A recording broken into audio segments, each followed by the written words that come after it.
welcome. You're watching Vigilant Jack. I'm Jack, and this is podcast number 2, Gear and Items. I want to start off with the episode with backpacks. Those are very essential, and they will dictate what you can and cannot bring with you.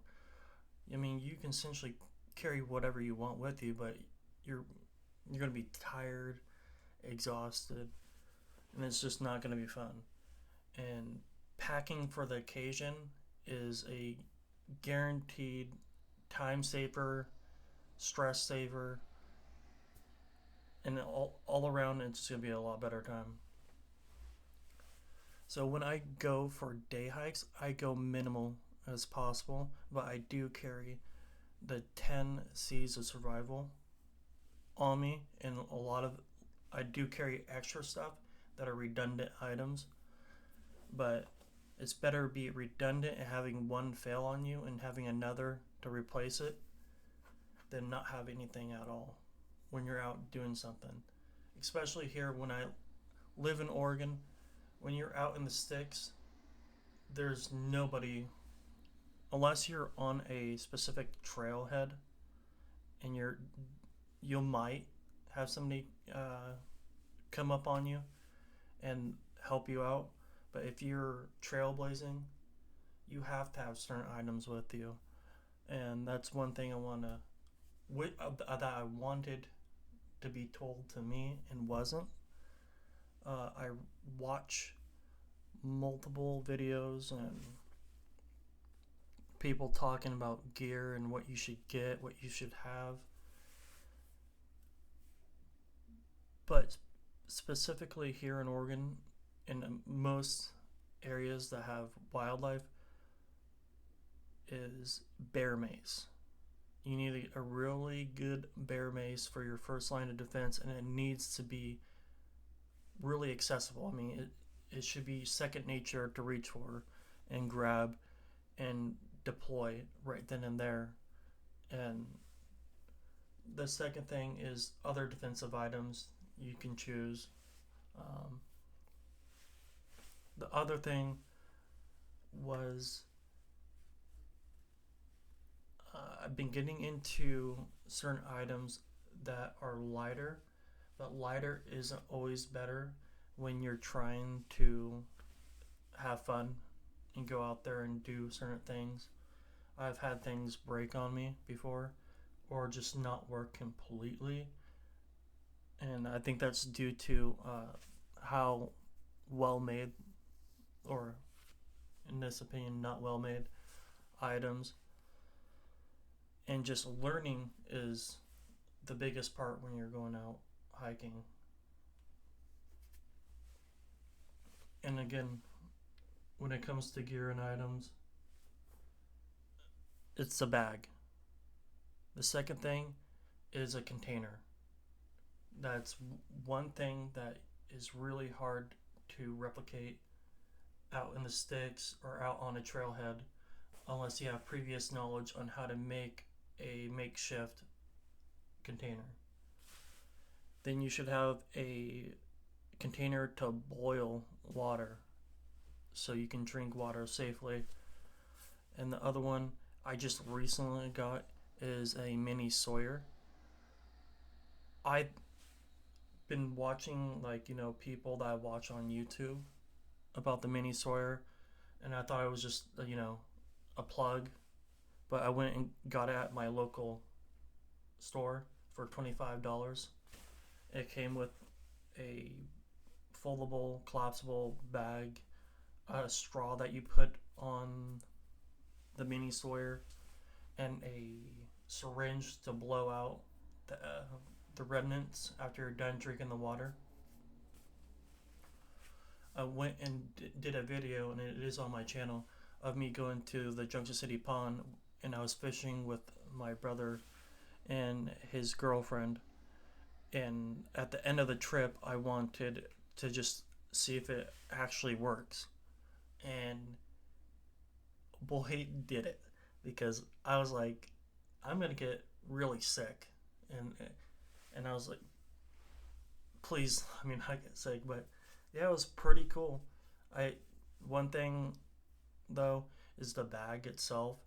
It's almost impossible to completely fill up in that situation. I need to learn how to properly do it better, but I might actually go and get a different container that will be a lot more easier to fill up and use that instead of the one that they give you in the package. And I also heard from another source on YouTube that there's a person, I'm not too sure where he sells at, but he has adapters for different containers that will also, it's adapter for the container to the Sawyer. And I want to actually go order that because I have a Nalgene bottle. I have a titanium cooking set, canteen set that I want to use instead of like this plastic thing. And I'm pretty sure that there's an adapter for it. Other thing is, I've heard so many times you should carry at least one form of making a fire. And the most readily accessible item, I mean, at least here in America and Oregon, is a big lighter or something similar to a big lighter. Uh, Next is matches. Matches are relatively super mega cheap. You can go to any general store, they'll have big packets. Dollar Tree has them, big packets of matches, and it's so easy to weatherproof them by dipping them in paraffin, which is essentially candle wax, to make them waterproof. And having that also with the lighter, you should have really no problem catching fire and making a fire to warm up to, cook your food, cook your water. Another great thing with the matches too is a match safe. It's just essentially a container that is waterproof where you can put your matches in a ball of tinder. Okay. So we got the backpack, we got the self protection, we got the containers. Water is the number one thing that you have to be worried about if you're going on anything longer than a 3 day hike. Your thing is 3 days or more, your water is your first priority. Your second is shelter. Your third is, I mean, food is way down on the list, but you should be carrying very light, very calorie dense items. And I'm actually learning on what I should be bringing on my hikes to give me that carbs and nutrients to keep on having a healthy hike through, or a hike or a day trip. I just recently found in my local shop that there's these sunflower seeds. They're really good, they're really light, and they're an amazing snack. I'm not really into buying a bunch of things that are just, for luxury when it comes to food. I'm really straight to the point when it comes to food. I don't like if it's like bready, like a lot of bread. It's just something that I do not eat a lot of. Like even when it comes to pizza, thin crust pizza. Getting off a topic, but yeah, but food is definitely one of the things that you have to worry about. But before that is an extra change of socks. You should have at least you should have at least two pairs of merino wool socks, and have hiking socks. So when you're not moving, you wear the merino wool socks, unless it's like really freaking cold. I don't know. I haven't been in that situation yet, but hiking socks, and you should get socks that just barely go over the lip of whatever footwear you're using. Me personally, I like boots with ankle support uh, due to past injuries for my ankles. Hiking shoes, I heard, and they're the ones with the ankle cutouts, is preferred to most hikers, day hikers, through hikers, because on your feet, you want to be the most comfortablest. And if your feet get injured or your feet get swampy or you get blisters on your feet, you're not going anywhere. I mean, you're not going anywhere fast, at least. And if you don't like cater to it right then and there, stop what you're doing when you're on a multiple day hike, you are going to be in a world of hurt. I've never been in a situation where I felt my feet getting too damp and I didn't have time to go off the side of the trail or go off and take a break and switch out those socks and let the other socks dry out. Like, at least wash them if there's a creek or a river nearby and let them dry out while you're continuing doing your thing. And another thing is, you're not, for me anyways, I'm not going out there just to go out there. I'm going out there to enjoy. Going out there to learn about my surrounding area and the plant life and the animal life and just wildlife in general. And another thing that I really find enjoyable is procuring my own food. It just gives me a sense of accomplishment when once I do get like a fish, or right now I haven't hunted yet per se for other other things other than fish. I want to this year. Me and my brother are going to be going out and actually trying to get a deer or an elk for the family. So I'm going to be making a video about that. And other than that, cordage is up there in the top 10 things. You need cordage to absolutely. I mean, there's millions of ways to use cordage. I mean, you can use it to tie up your shoes. You can use it to make splints. You can use it to make shelters. You can use, like, for me, I carry 550 cord. I forgot, there's like 3 different types of 550 cord. And right now I just don't know what the actual names are to those 3 different types, but I know that I have one of the good ones, and it's one that isn't super flat. The outside strand isn't super flat. There's 8 cords all together, 7 inside and the 1 sleeve on the outside.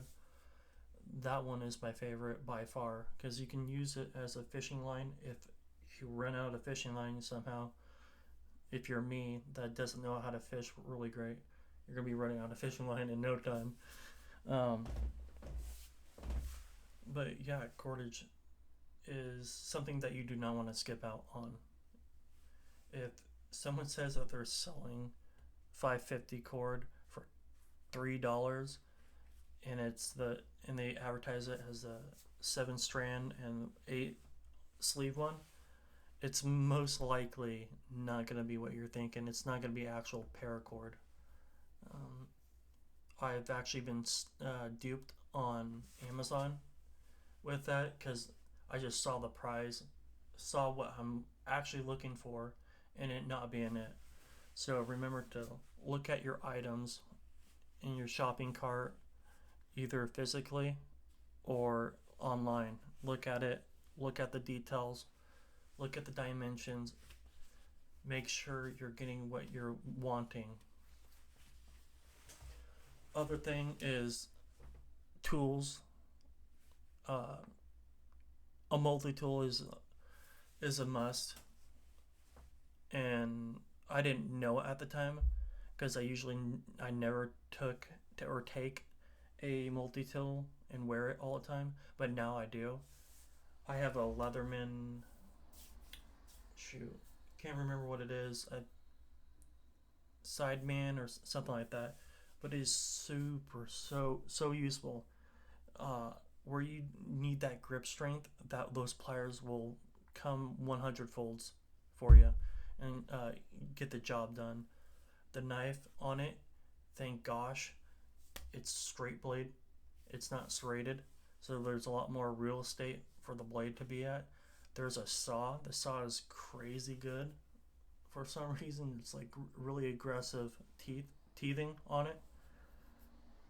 Bottle opener. It has a can opener, a bottle opener and a can opener. The can opener is a little bit more important, but redundant items.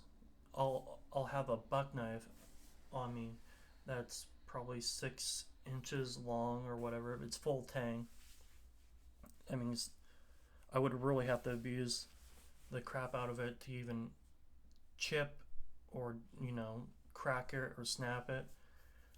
I've used it for a while now. It's one of my favorite cutting tools. Also, having a pocket saw with you.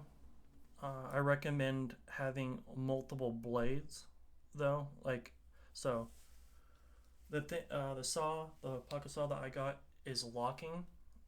So once it's completely closed, it locks. You can't straighten it out. You have to press the button, and then click it back, and there you go. It's locked again, and you can go to cutting. Another thing is another form of really light, like a bag. So a bag that can be put in another small bag that's attached to it. So I have a Chico bag. It's really useful. I mean, I've had this for years, and I take it with me mostly everywhere. It's usually either in my backpack or in my car, but it's so small and like it's hard to keep track of, so I have to actively but it's orange, so I mean that helps in a situation, having bright colors that are not natural in your area if you get lost. And if I do tend to get off a topic, my bad, that's just who I am. It's hard to not get off a track. Another thing is shelter.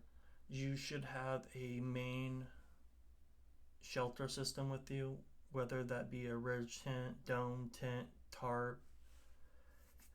You should have that when you're going out, even if it's a day hike, in my opinion, because you do not know. No one knows what can happen out there, and if you have to rough it for a night, you don't want to be out there with no shelter, no form of semblance of security. Security is a major, morale boost when it comes to roughing it a night when you didn't expect to rough it. It's always to be prepared. It's always good to be prepared. Another thing that I've recently got, and it's really cheap, and I'll be making a video about it.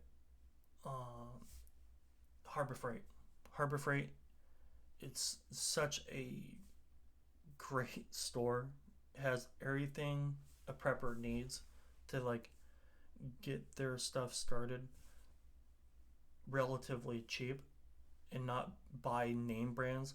My motto is, if I've never used it or owned it, I want to get a cheaper version and see how it works with me or how I work with it. And if it works well, I go get a more well-made item. And let's see here. Trying to think what else. Candlelight. One thing that you need. One thing you need. I mean, there's multiple things that you need. But with candlelight is a headlamp, and I would not skimp out on the headlamp. Personally, I would not get any headlamp that you have to personally put batteries in. that's mute and ridiculous. I see it everywhere I go. There's headlamps with batteries, and I understand that you can charge it with your solar or whatever, and it's easier that way. I don't know. I mean, do you? But me personally, I like a built-in battery that can be recharged, and you don't have to go buy super expensive rechargeable batteries on top of buying a headlamp.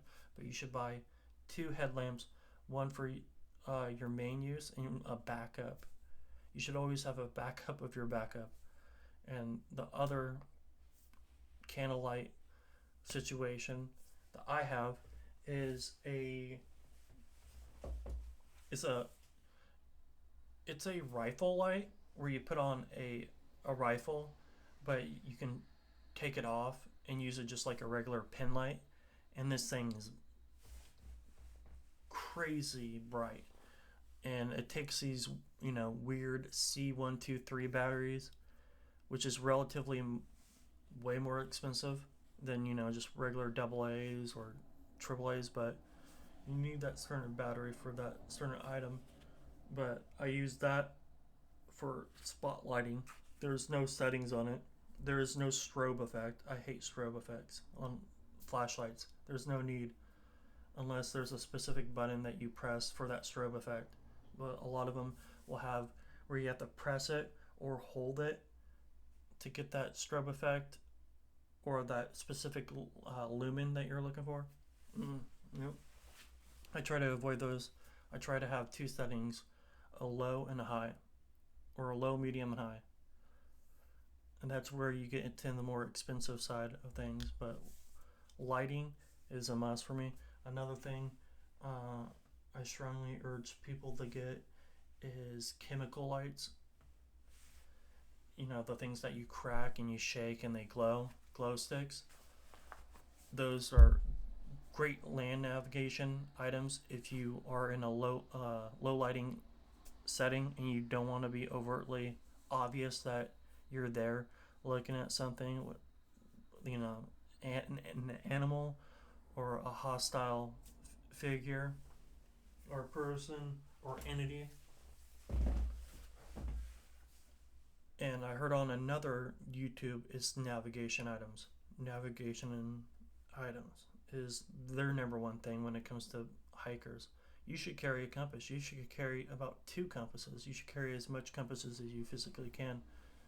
Me, I carry one of those military looking compasses, and I carry the flat one with me, and I also carry one with my paracord bracelet. It's essentially useless now. I think the magnetism in it has gone out. Not too sure, it doesn't work that great, but it's at least another option. And here's another topic with items, is that you should get like a necklace or something that you wear on your neck that is completely detached from your bag and your other items. So if you accidentally fall down and your pack goes down a ravine, you'll still have certain items with you on your neck, hopefully.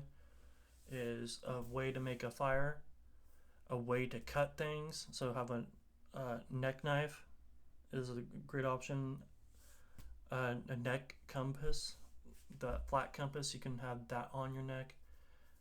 I would keep your identification ID card in a waterproof pouch on your neck. It's just readily accessible identification, I guess. And then what else? What I think will be really cool is to get like a mini Sawyer, or just have like a mini Sawyer as a necklace. I think that would be. They have that with a live straw. I understand that, but I might just wear the mini Sawyer on my neck, just in case. I'm out and about. It doesn't have to be like a cataclysmic event for me to whip the Sawyer out on my neck.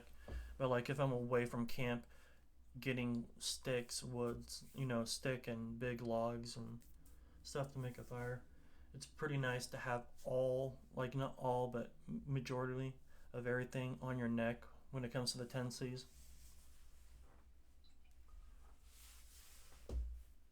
And I've been trying to keep. This is the second podcast. The last one went for a half an hour. I'm not really. I'm starting this like right out of the gate. There's no editing so far because I'm not good at editing, or I don't know how to.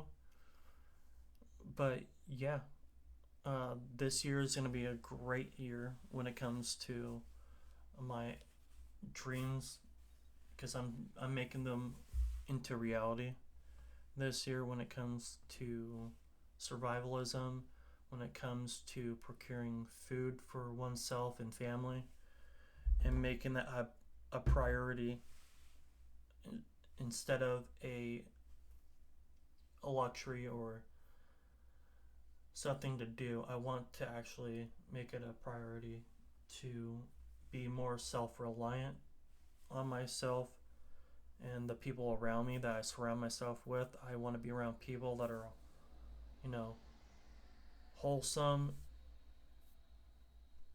and just want to be better people. Um, I've been doing that for years now when it comes to surrounding myself with certain people. Um, but the number one thing is to get out there, have fun, exercise.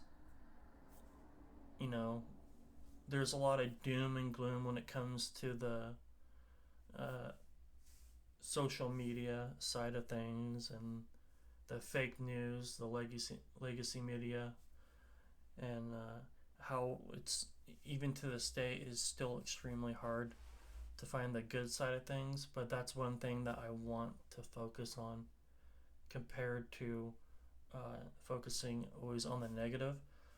There is a strong inclination when it comes from me when I want to hear certain facts. Facts are not always going to be nice. Facts are not going to always be pretty. And that's just an understandable thing. But, that's the reason why I do the things I do as a prepper. And the funny thing with prepper is it used to be a doomsday prepper, and like it used to be not as mainstream as it is right now. I'm pretty young when it comes to the prepping scene, but not too long ago, the prepping community was, how I viewed it and read it and watching about the preppers that were actually in the era of prepping, that they were essentially criticized and were what I've read and listened to, and I listened to quite a bit of sources, that they're looking forward to a cataclysmic, like a disaster zone, a disaster scenario. No, me personally, and a lot of preppers that I, watch and learn from, do not want anything bad to happen. We're just prepping in an event of that thing happening, whatever it may be. A tornado, impossible. Like, it's not impossible here in Oregon, but you know what I mean. A tornado, a hurricane, a flood, a earthquake, a very deadly disease that spreads crazy fast. All those items and that you need right then and there is always going to make a big difference in your life, in your family's life, in your community's life. And that's another topic for another podcast, is community and a family and community and connections for the next podcast. But I want to keep the podcast, I guess, at 30 minutes or 30-ish minutes until I actually get like somebody else on the podcast to bat ideas. But this is just podcast number 2. I mean, we're just getting into the gears and items.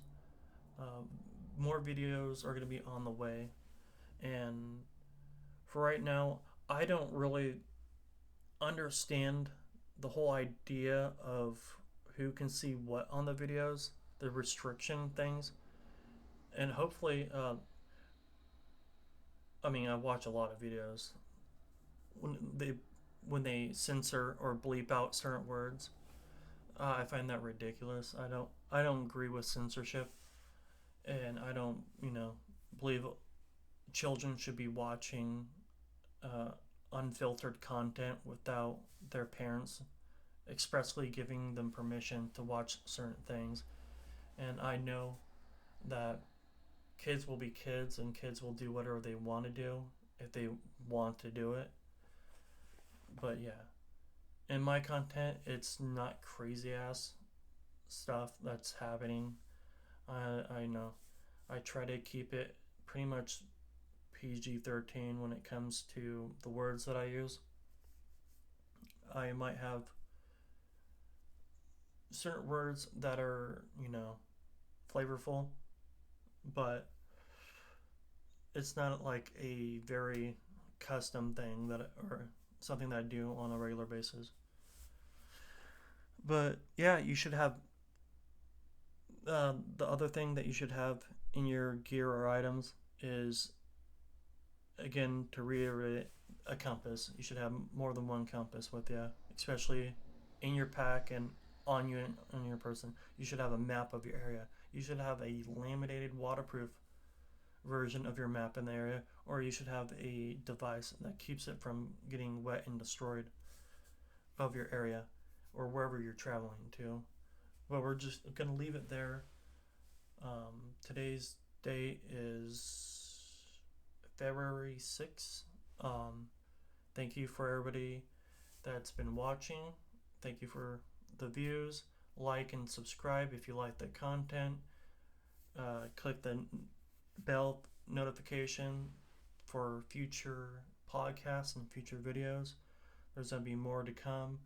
I'm just currently in the midst of getting that stuff lined up. This is Vigilant Jack, and I'm Jack, and thank you for watching. You guys have a great one.